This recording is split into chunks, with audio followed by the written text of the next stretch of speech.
This is when gang leader confronted Tyson. This is gonna be a fight, Tyson, and you know it. You hit me, I'm gonna kill you. This is the guy. I'm gonna kill you. Welcome back to the Big Fight Recap here on BLTV Classic. He pulled his glasses off. Did you see his eye?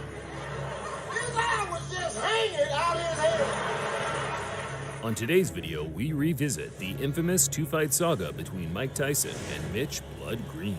A genuine beef that 10 rounds of boxing couldn't squash, as the two would face off one more time on the street, this time in a much shorter affair with a decisive victor. Let's get right to it. Movie or something. Yes, Beyond the Ring.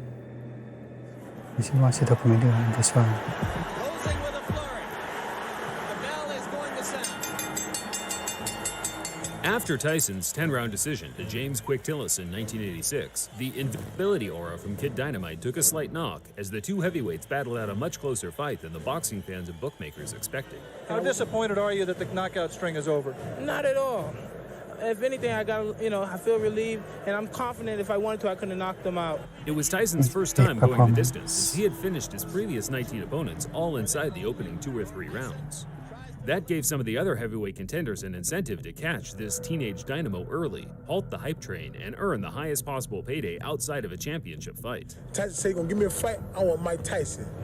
Point blank. Michelle Tyson. He's a mo. I'm gonna knock him out.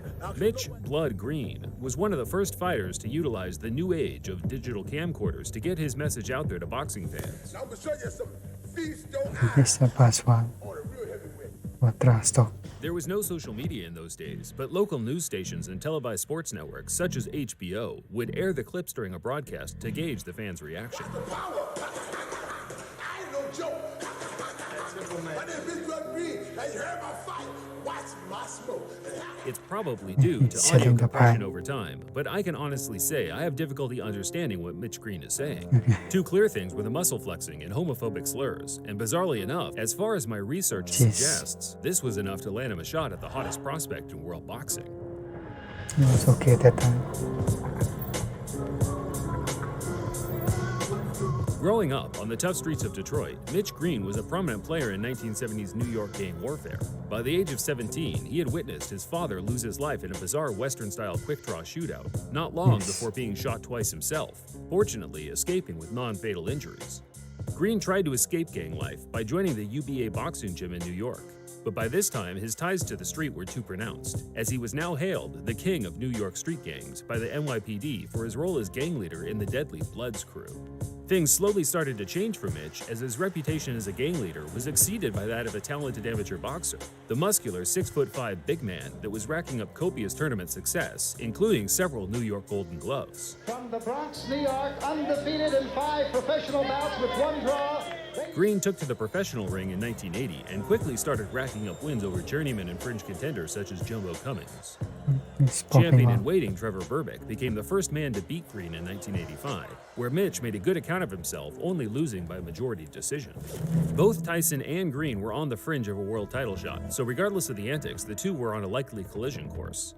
The trash talk from Green just helped build more interest in the fight, which in turn certainly struck a chord with Tyson, who openly admitted to hating that ugly mother effer.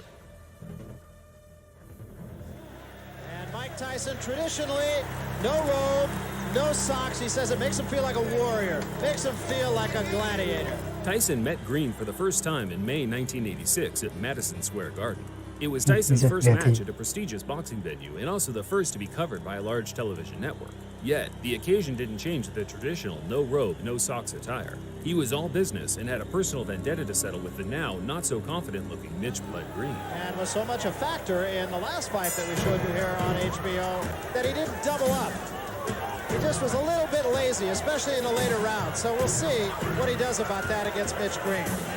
Always aggressive, right in front of his man. Now we see some head movement. Quick a shot. There's the left hook I was talking about. He did draw a warning from Luis Rivera, the referee, about holding. Green's in trouble. Good left hand by Tyson. Everyone has a plan until they get their mouthguard punched out of the ring in the first round.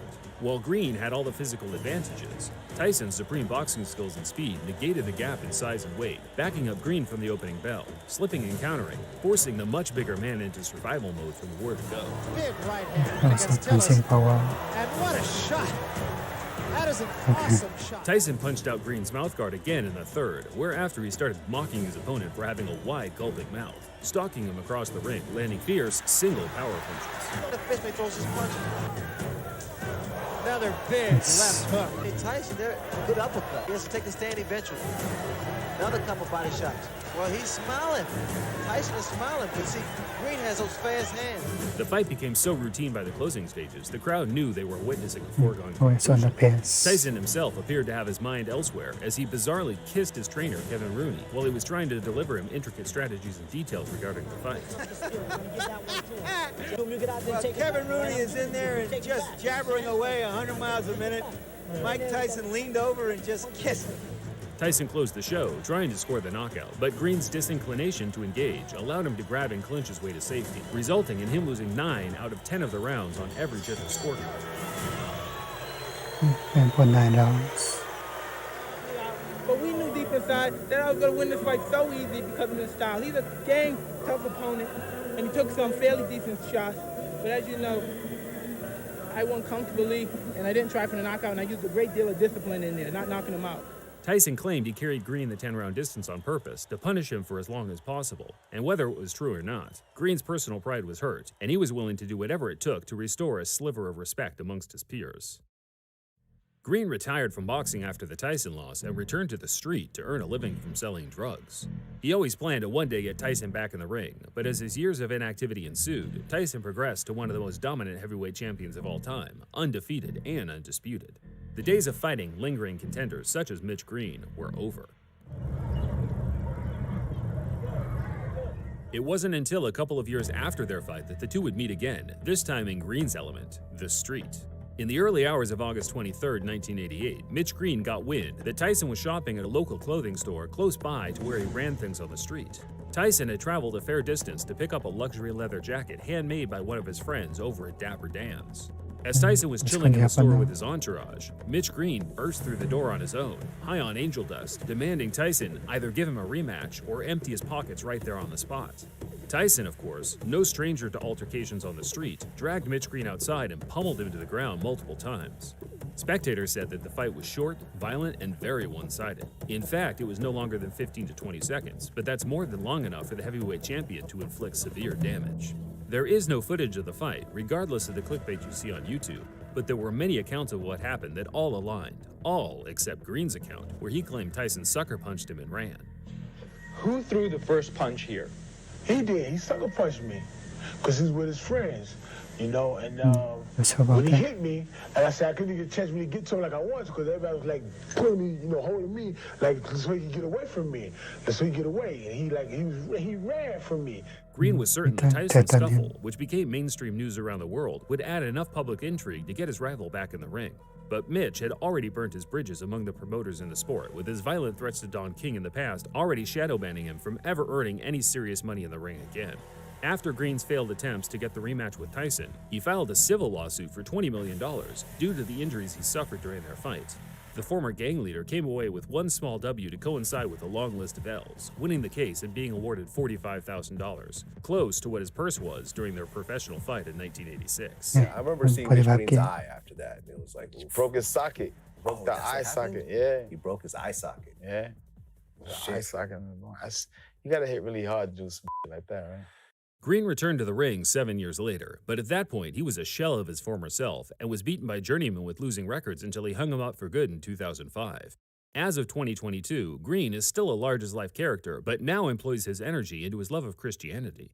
He still has a gripe with Tyson, but I think it's fair to say the two have now moved on, and whenever the topic is brought up today, they both make light of their infamous 30-year feud. That didn't work. The boy scared to death. After we had the street fight, the boy scared to death. Oh, wait a minute. Didn't y'all have a street fight, Mitch? For the ring, for the street. Thinking the man would do something about it. He wouldn't do nothing. Oh, man, he freaked me out. Did you know that actually Tyson and Sal are good friends and he comes to the show? He knew, look there. Yeah, it's like Tyson. You see that? He goes,